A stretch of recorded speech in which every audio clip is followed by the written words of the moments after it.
Again, always a fan. Thank you, sir. How do you pronounce your name? Is it Seyun? Seyun, excuse me. No one says needs CISSP preparation for someone who is fairly new and planning to get it done before the end of the year. CISSP changing in April next year. Anyone here in the same boat? CISSP information that I used to train was I used the official CISSP guide. I took it, I read the whole book, and as I was going through, I highlighted key material. I went back through my notes, back through my highlights, and I made notes. I wrote down. I just remember things more when I write them down. I don't know what it is about that. If I read it or write it, then I can remember it, recall it much better than if somebody just told me. So audio and video are good for like starters for me, like for a summary of how a thing overall works. But for me to understand details like the OSI model, or understanding the TCP/IP model breakdown and the link layer and the data link layer, how it relates to the frames and all that. To get the details, I have to write it down. So what I did was I took the whole book and I took all the key points. I wrote all those down in notes that I can understand and words that I understand. Then I studied my notes. And I did that. I studied for like a year on my own. I didn't go to a boot camp or anything. Another thing I did was go to this thing called CCCure, which had this database of, and it's changed, man. I took this way back in like 2000. So it's obviously things have changed since I've done this. But I used to teach certifications.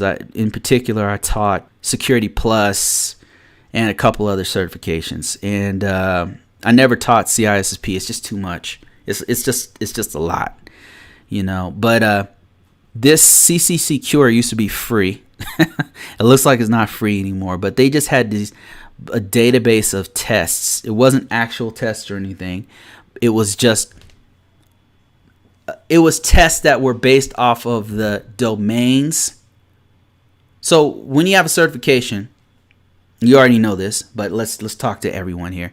When you have a certification, you have with CAP or CISA or CISM or CISSP or CASP, any of those, they have a body of knowledge, and they basically tell you what they're going to be testing you on, and those are the domains. They break it into these domains, right?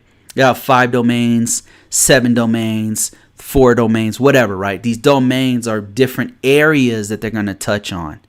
And for example, Security Plus has a domain where they're talking about cyber intelligence. That domain will have different categories inside of it. Like, okay, Category 1 would be Objective 1, their objectives. Objective 1 would be describe different places where you could get cyber intelligence, open source cyber intelligence. And then Objective 2 would be like, once you identify threats, what do you do? It'll be different objectives that you have to understand. So if you understand those objectives, you can have a bunch of questions based off of those objectives. If you understand the objectives, you'll pass the test. And so these tests here in CCCure and some other sites, there's probably a newer, freer site that you could use. And this one, let's see how much this costs, because this might not even be something I should be advertising. I'm just saying this is what I used way back in the day, and they had some huge databases of tests that you could go through and get an idea what kinds of questions. It wasn't actual questions. It was types, similar questions that talked about each one of the objectives in the domain. So here's one for CISSP, and they've got a total of 2,000 questions. And if you could get through these questions with like an 85-90%, you're pretty set. See, it says, this is just breaking down the actual exam, I think. Is it? CISSP exam, information, English level, length. It was 3-hour test. No, it's a much longer than that test. Computerized adaptive test. Oh, man, it's different now then? So number of tests is 100 to 150 questions, and you could pass it with a 700 out of 1,000. So you got to pass with like a 70%.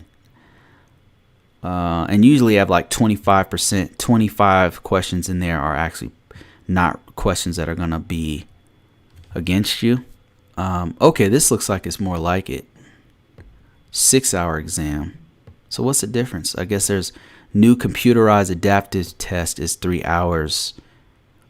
And computerized adaptive test, I think what they mean is that if you could fail the test after like 20 questions.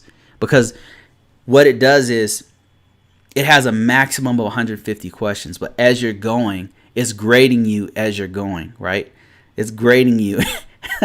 And if you, like, as you're taking the test, like say it's a firewall question, if you start failing in firewalls, if you don't know what you're talking about, it'll keep feeding you firewall questions. That's why it's an adaptive. It's based off of your answers, right? If you are good at firewalls and you answered 3 questions in a row that were all correct, it will move on to another domain. It was like, okay, well, this guy knows firewalls.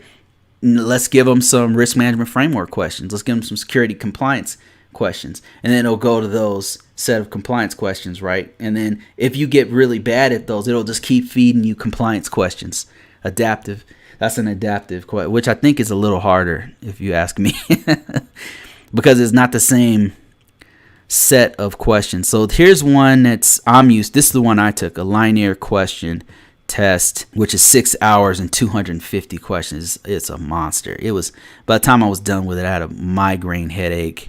It was horrible. But here's the domains I was talking about. See, you got 8 domains here. And I believe somebody mentioned that this changes in next year, April, something like that. So you probably want to take, if you've been studying, like no one says he's been studying for this, you want to take this before they change it, because they'll add domains, they'll take away domains, they'll make one domain 20% of the whole average. You want to take it before, because it's a whole nother study experience if you take it afterwards. But here are the domains. You got security and risk management, asset security, security architecture and engineering, and each one of these breaks down a certain object that sum up the sum total of, say, assessment security. Like assessment security, you'll probably have something about inventory, objective, ensure you know the purpose of an asset inventory. That's objective 1.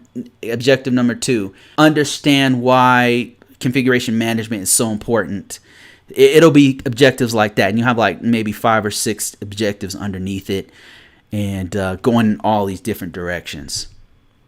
So that's what I got to say about the CISSP, and I still don't know how much this actually costs.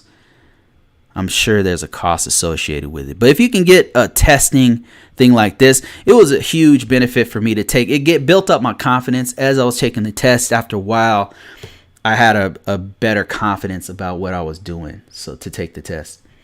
All right, let me see. Sean. Okay, it's pronounced Sean. Sorry about that.